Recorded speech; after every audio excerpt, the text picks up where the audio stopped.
Thank you. Why would I, a 70-year-old, want to stand in front of you, wearing my heels, being a bit nervous here? Why would I want to push myself out of my comfort zone to be here with you? I have a very satisfying and wonderful career. I have a loving and supportive family. You know, I must be a little crazy wanting to be here, but here I am. And what I want to talk to you about is thinking in a different way about aging. I want to help you think about our bonus years. I want to help you redefine aging, not as a time of decline, but as a time of possibility and new beginning. We're in the midst of what's called a longevity revolution. My generation is the first generation where there is an expected 20 to 30 years post the traditional retirement age. Just think about that. That's a long time to be able to create and have possibilities. It's a time to be whole and not just old. And I want to invite you to think about that. Middle age now is actually considered to be 55 to 75 or more. It's a whole new life. And I don't know if you know this, but age 85 and older is the fastest growing segment of our population. And kids born today have a 50-50 chance of living into their hundreds. So I think it's important to start thinking about aging and your bonus years in a different way. I'm 70 and I'm proud of it. Thank you. And my husband, who's a role model of mine, is 84. And we do things a little backwards. We have a 19-year-old son who's a sophomore in college. I am a believer that there is no right way to live your life. There's no roadmaps. It may be the very first time in life that there are less shoulds and oughts, that there are less societal expectations. It's a wonderful opportunity if you choose to embrace it. Here I am with my husband. We're in Argentina last year, and I was celebrating my 70th birthday.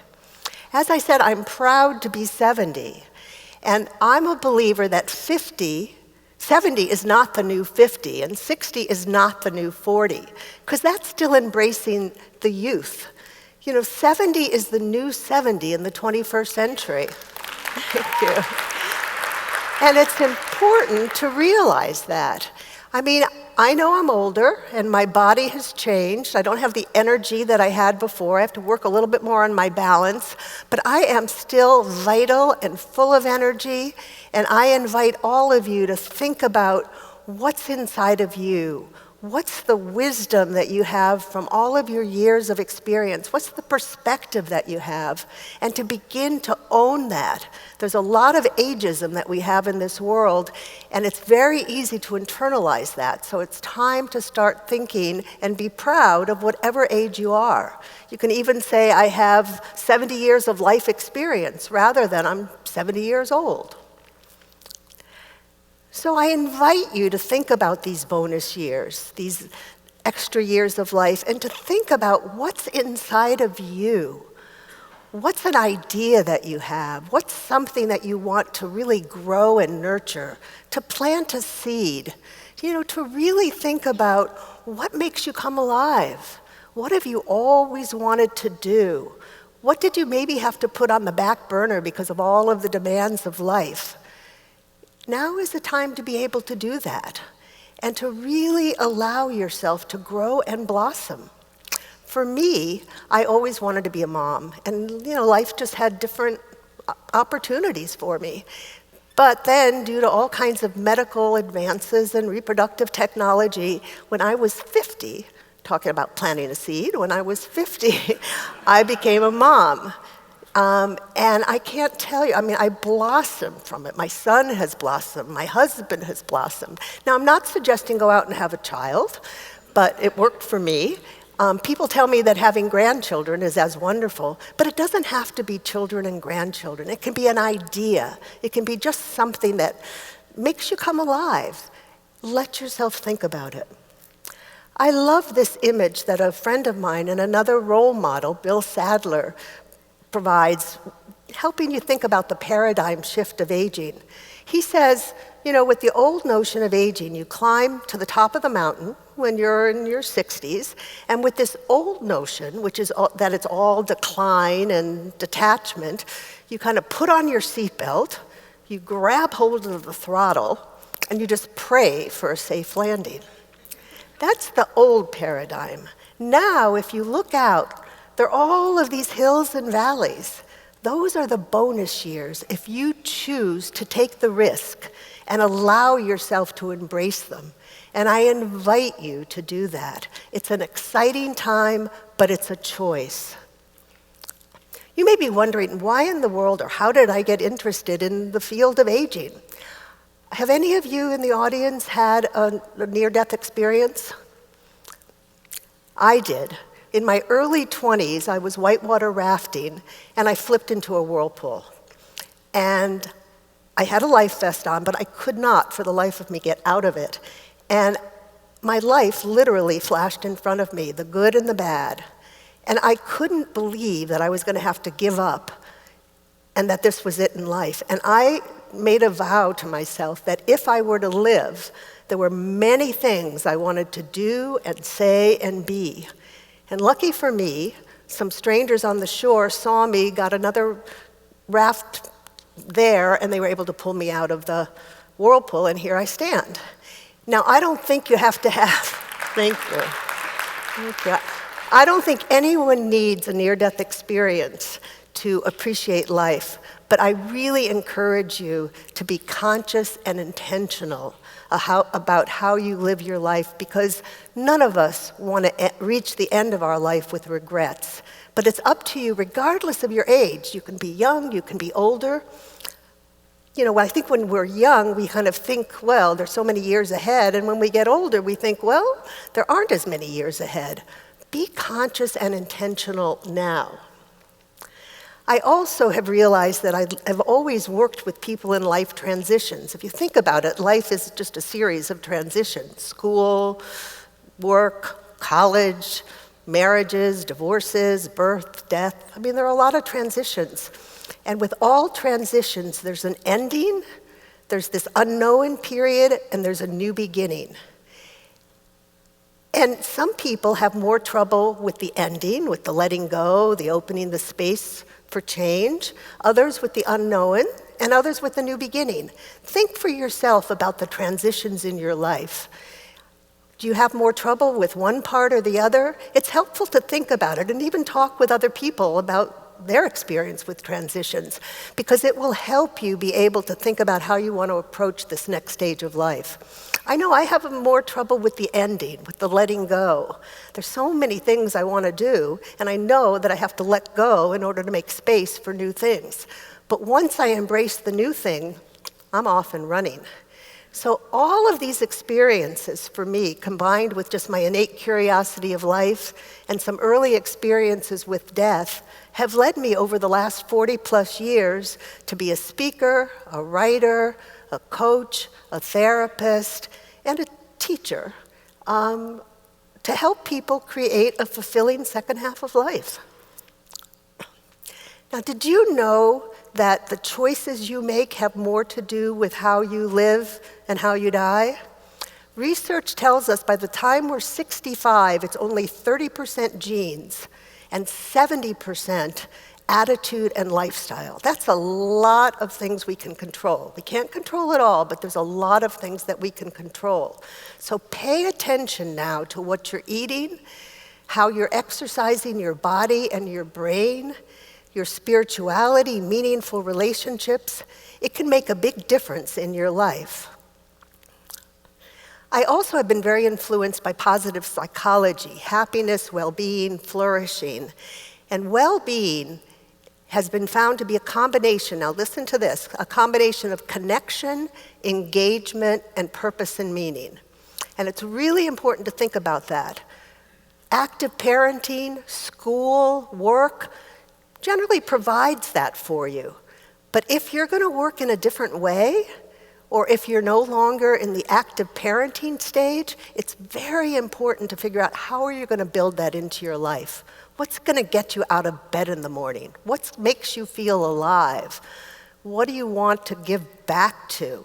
There are just so many opportunities for us. There's actually a study by Becca Levy, who's at Yale University, that says that positive beliefs about life and aging can actually add 7 years to your life.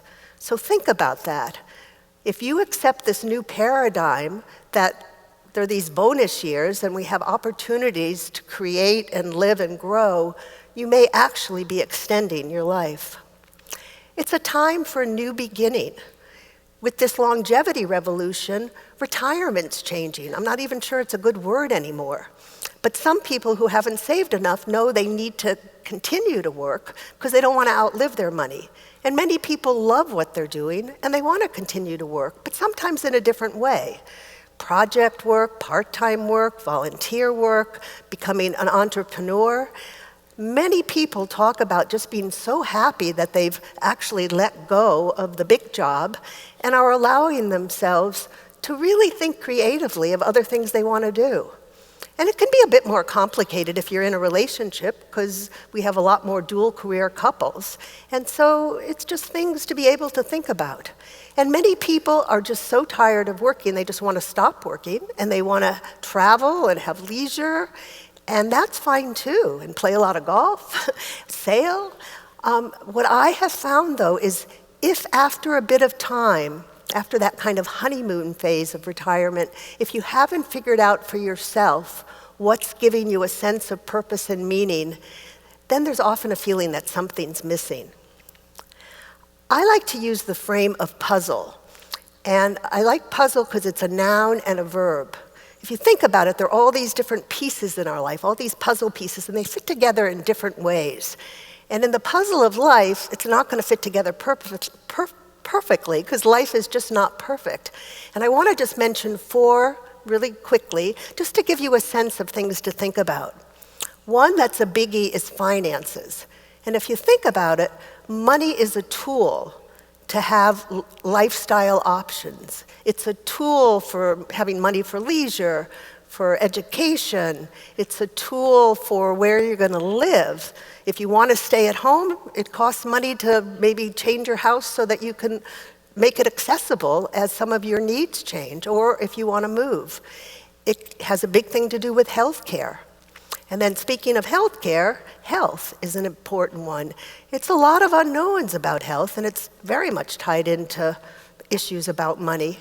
You know, no matter how well we take care of ourselves, we still age and we're not going to live forever. And the likelihood is at some point in life we're going to be a caregiver or a care receiver. And then relationships, that's very big. You know, who we are or who we were when perhaps we met somebody is different from who we are now, and life and relationships change. Some people do fine and kind of morph with it, and many people tell me that the relationships as they get older are the best yet. But we also know that there's a high divorce rate in the over 50 population. You know, some people have realized that they just don't have interests in common anymore. You know, maybe you stayed together for the children.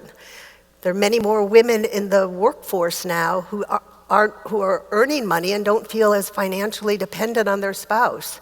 And since we're living longer, many people are just saying, you know, I don't want to stay in an unhappy marriage. Many other people are choosing to stay single and have children or not have children. And other people, by life circumstances, may end up alone. Women still are outliving men, although the gap is lessening a little bit, but the likelihood is that at some time or another, we may be alone. And the 4th puzzle piece that's really important is spirituality, our soul, our inner life. Some people have had a spiritual life throughout. I find that many people begin to want to get in touch with spirituality as they get older. And spirituality can be religion, or it can just be a belief in something larger than yourself. There's some shifts that happen as we get older, kind of a nudginess. You can look in the mirror and say, oh my gosh, who am I? Or who are we? Who are you? What's the meaning of life? The definition of success begins to change, much more from inside than outside. It's very important to think about what's important to you. How do you want to make sense of the meaning of life? Think about this opportunity as you being the author of your own life. It's like a white slate. And I know writer's block, I'm a writer, so I know it's very real, and I know it's so easy to think, oh my gosh, there's no roadmaps for this part of life. What am I going to do? How do I make this work?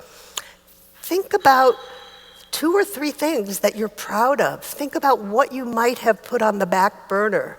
Think about the parts of yourself that you had to let go of because of life, and begin to write and know that you can design your own life. You have an opportunity to approach these years by default or design. Default would be buying into the old paradigm of aging, or just deciding, you know what, I'm going to just, be reactive and let other people define who I am. Or you can begin to design it for yourself. And if you're in a relationship, begin to think about how to create a shared vision with your partner. But it's got to be flexible. There are curveballs in life, and you want time frames on it. Think about the puzzle pieces. They're unique to you and unique to your situation. And it's really important to just open and embrace it with this idea that we have an opportunity to become whole and not just old. And it's a choice that you can make. It's an opportunity to really appreciate the wisdom inside of you, your perspective. Many people are becoming what are called conscious elders, and I'm finding that that's now part of my identity, of really wanting to give back and appreciate what I've accomplished and not take anything for granted. So appreciate your life, feel the gratitude of it, forgive yourself and others, make friends with people of all ages, share your stories, and really embrace your life so that you don't reach the end of it with regrets. But it's a choice. You can choose to allow yourself to evolve and learn and grow, or you can choose not to. It's a choice. And I think it's important for each of you to think about, what are you going to choose? Thank you.